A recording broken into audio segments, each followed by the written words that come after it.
With permission, Madam Deputy Speaker, I wish to make a statement to update the House on the Middle East, and there's a lot to update, and I trust the House will understand.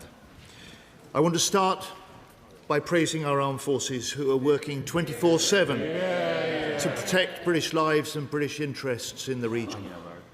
From our 400-strong air defence teams in Cyprus, who I visited last week, to our counter-drone specialists in Iraq, our fast jet pilots in Qatar, our command specialists in the regional defence coordination centres, and everyone working on this crisis abroad and at home.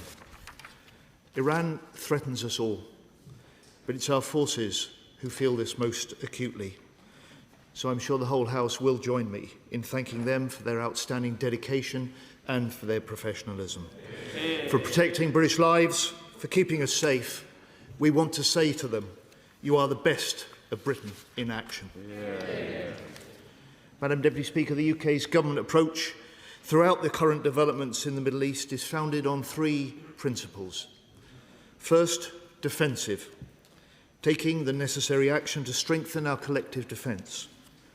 So we took steps from January, weeks before this current war with Iran began, to pre-position Typhoons, F-35s, counter-drone teams, radars and defence in the region, as well as the additional military capability we've sent since last Saturday when the Iranian retaliation attacks started.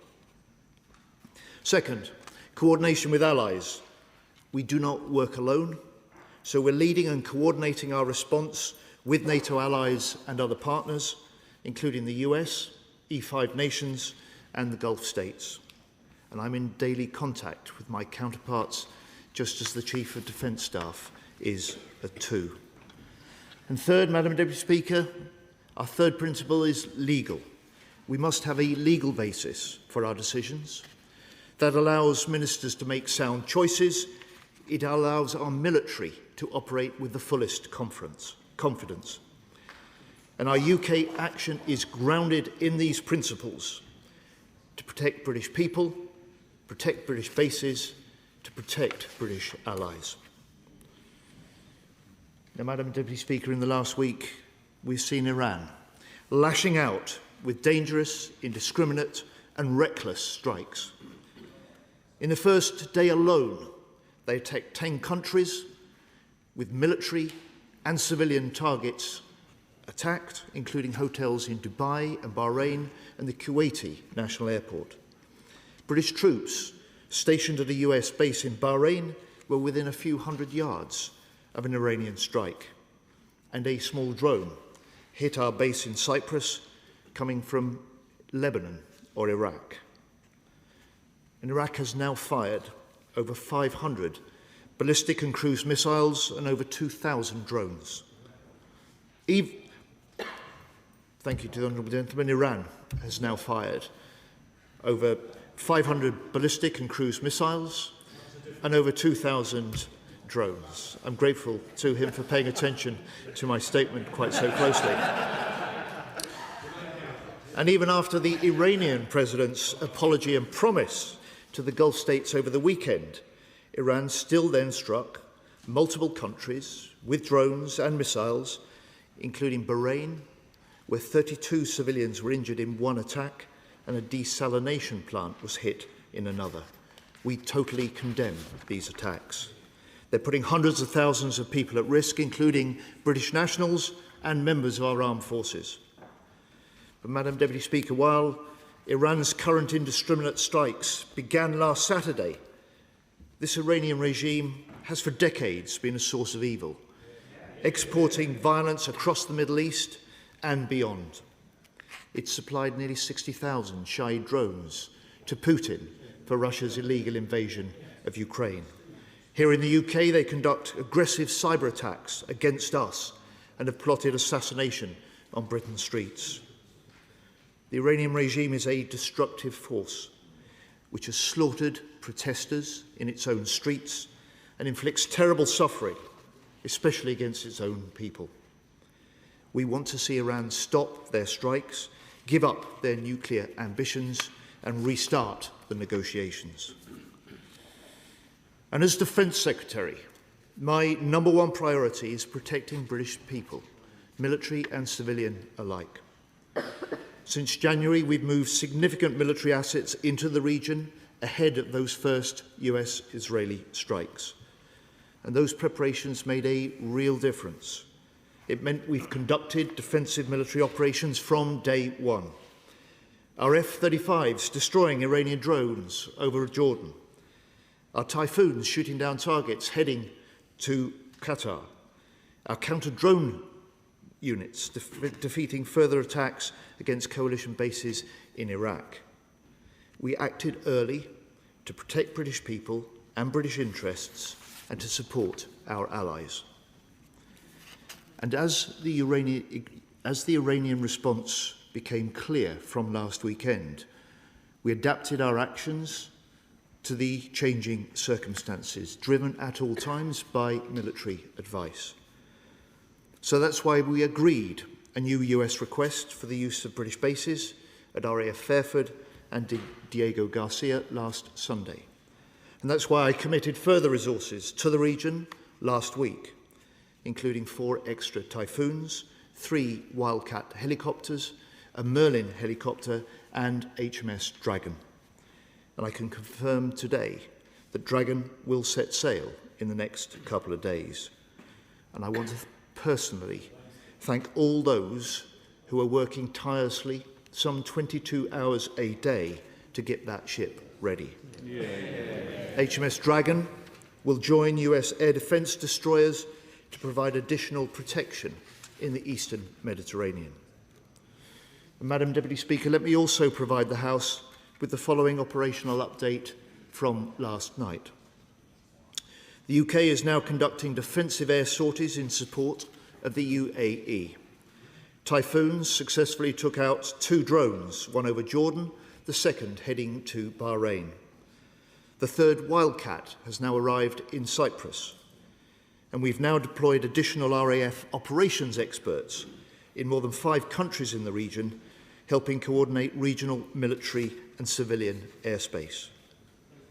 And the fragments of that drone that hit Akrotiri are being analysed for foreign military hardware by our experts at DSTL.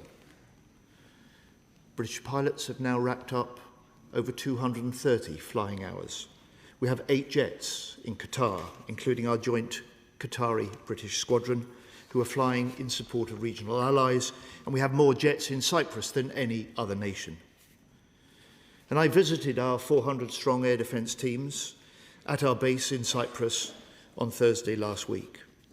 They're there in addition to the 4,000 personnel regularly stationed on the island. I was subjected to the daily air sirens that they face. I saw the impact that Iranian proxy drone had caused, and I asked the Commander of British Forces, General Tom Buick, "Do you need anything more from us back in Britain?" And he said to me, "No, I've been given everything I have asked for." The UK is leading this response to Iranian threats in close coordination with our allies. And Cyprus's head of the National Guard told me last week, our military cooperation has never been closer.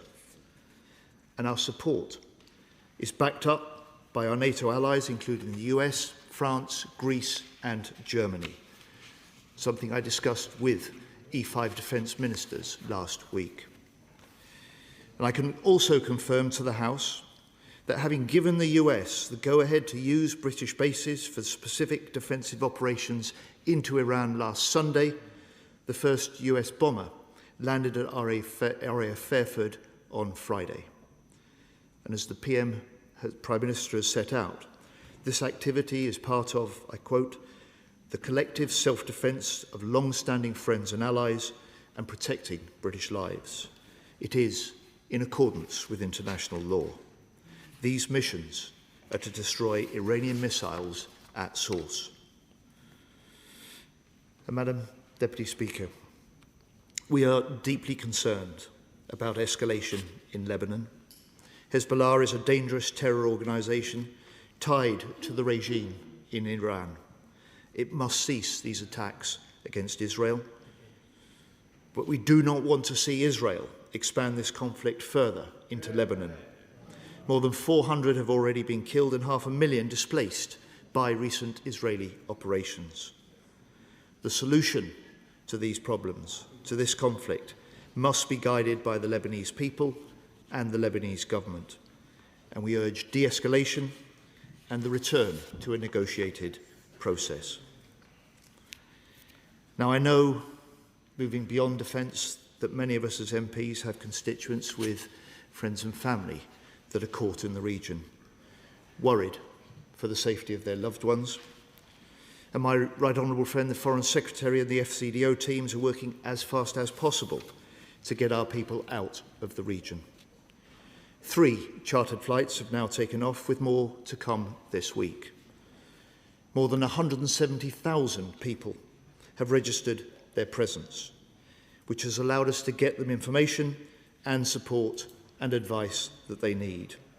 More than 37,000 British nationals have been evacuated since the start of the crisis response, and as the Prime Minister said last week, we will not stop until our people are safe. Madam Deputy Speaker, these are deeply uncertain times. While we deal with the immediate crisis in the Middle East, we must also maintain our strong support for Ukraine, deter increasing threats in the High North, fulfil our NATO commitments, and ensure our homeland is protected. Our adversaries are watching. We must manage rising demands on defence, balancing resources to best effect. And we must also deal with the cost of living impact this conflict could cause, just as my right honourable friend the Chancellor has set out in her statement. I'm proud of the UK's response, acting at all times in our national interest. We will defend our allies, we will support our armed forces, we will do everything necessary to protect British lives and British interests, to make Britain secure at home and strong abroad. I commend